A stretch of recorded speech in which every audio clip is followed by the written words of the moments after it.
Despite its childish and wildly immature nature, Talking with Dinosaurs is not intended for children. It has blasphemy, sweary words, sexy talk, and bad thoughts. It is for entertainment purposes only, and while care has been given to keep information as accurate as possible, paleontology is an ever-growing field with new data and theories constantly changing how we see these prehistoric monsters. So we make no guarantee about accuracy. I mean, not that it matters. Paleontologists just making it all up as they go along anyway. Also, Mum, I'm still very, very sorry.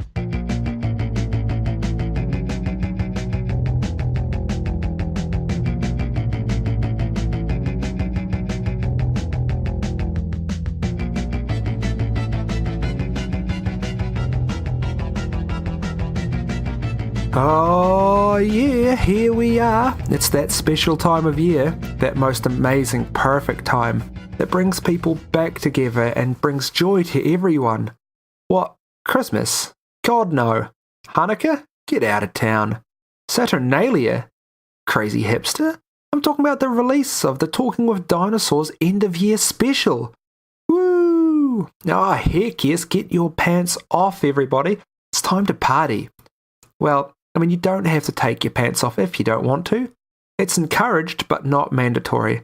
I understand some people aren't comfortable with that, especially if you're from the Northern Hemisphere, or as it's more accurately known, the wrong hemisphere, where it's supposedly winter at the moment.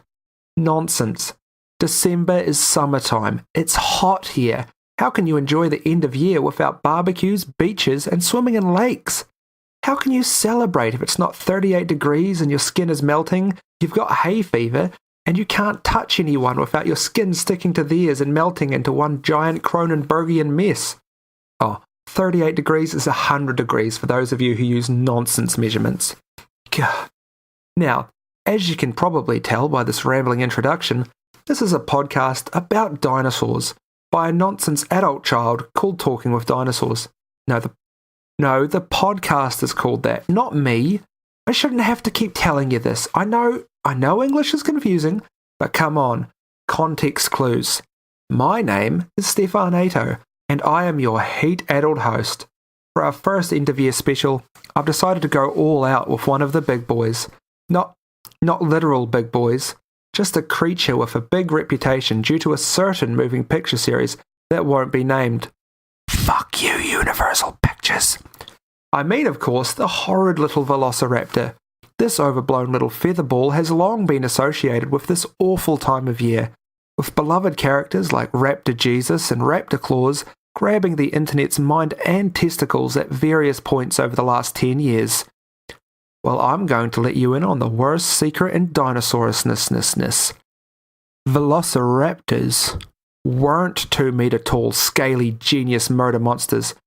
They were half-meter tall, feathery murder monsters of probably no higher intelligence than your average dinosaur podcaster. What? You knew that already? Everyone knows that? Well, fuck. I've got a whole podcast to fill here. Bear with me. What have I got here? Well, in this series that will not be named, they were found in Utah, but in reality, they've only been found in Asia. Ha! Bet you didn't know that. I mean, there are definitely similar American beasts, though. Its cousins Deinonychus, Dromaeosaurus, and Utahraptor were very similar creatures, feathered carnivorous theropods with massive tummy-slicing claws on their toes. Well, Utahraptor was a wee bit different, though. It was a 2-meter tall killing machine, feathered head to toe, and possibly the scariest motherfucker of all time. Imagine the raptors that you've always imagined, crossed with a big-ass hawk, screaming, running at you with hate in its eyes, spiders in its heart, and murders in its toes. You just wet yourself, didn't you? I know I did, though I always wet myself when making this podcast, so that may just be a coincidence. Getting back into it, however, Velociraptor probably wasn't as smart as it's made out. In fact, not only was it the size of a turkey, probably about as smart as one too. Really, I regret calling big ol' weirdo Therizinosaurus the murder chicken, because it's way more appropriate for this wee dweeb. Unlike chickens, however, there is no evidence that velociraptors were pack animals. Its cousin Dromaeosaurus may have been a pack animal, But the evidence is sketchy, and there's simply none to suggest that Velociraptor was a chill dude who was good to his flatmates, and didn't leave the milk out in the sun and let it get spoiled super quick.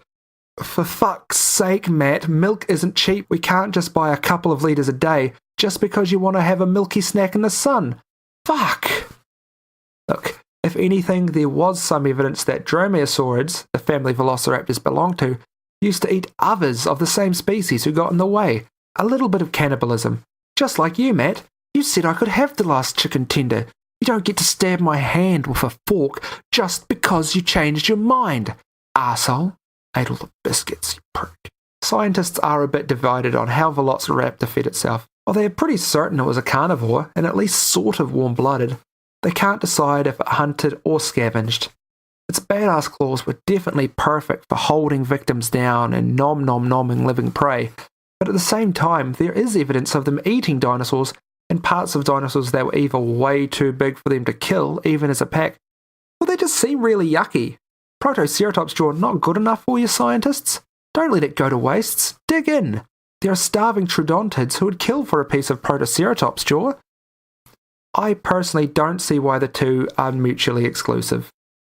Who amongst us hasn't stopped to snack on a bit of casual roadkill on a long, boring trip? Nom nom nom nom nom nom nom nom nom. Now, interestingly, some scientists use the humble kiwi as a model for velociraptor metabolism because of their similar size, shape, and apparently nasal structure. Really? Weird. I don't see the resemblance, but it's always nice for the little brown ball of fluff to get some recognition. Well, I suppose I better give this disappointing lie beast a rating.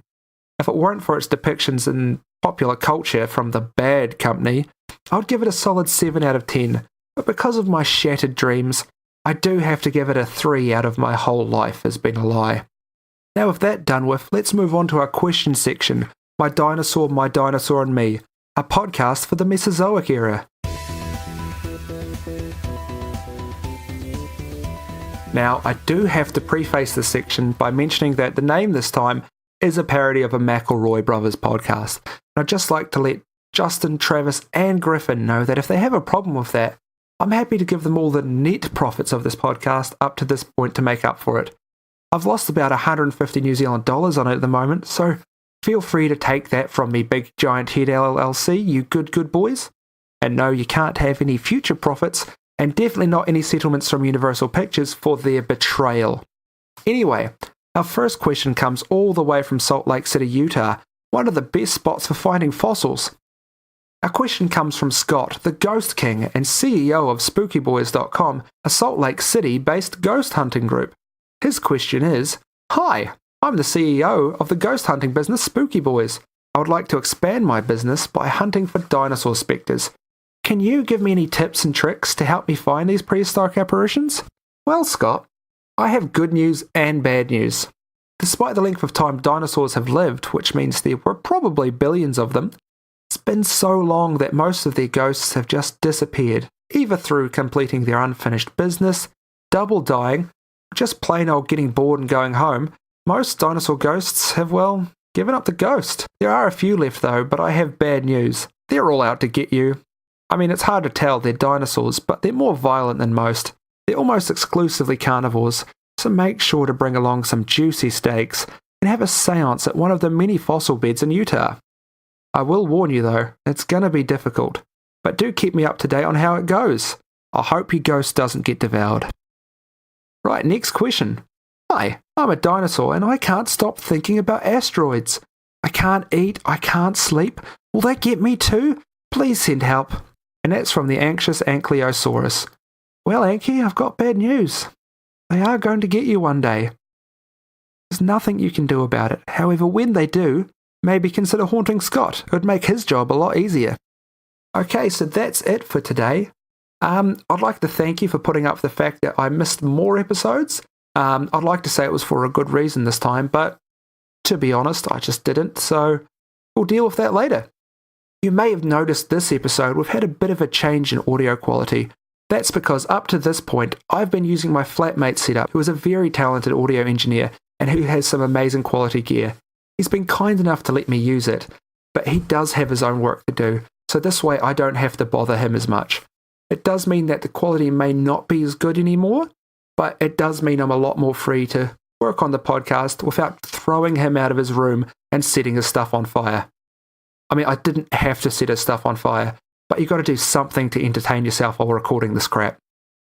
Now, as usual, I do appreciate the hell out of your support, and the fact that you take time out of your day to listen to my horrifying New Zealand accent means a lot.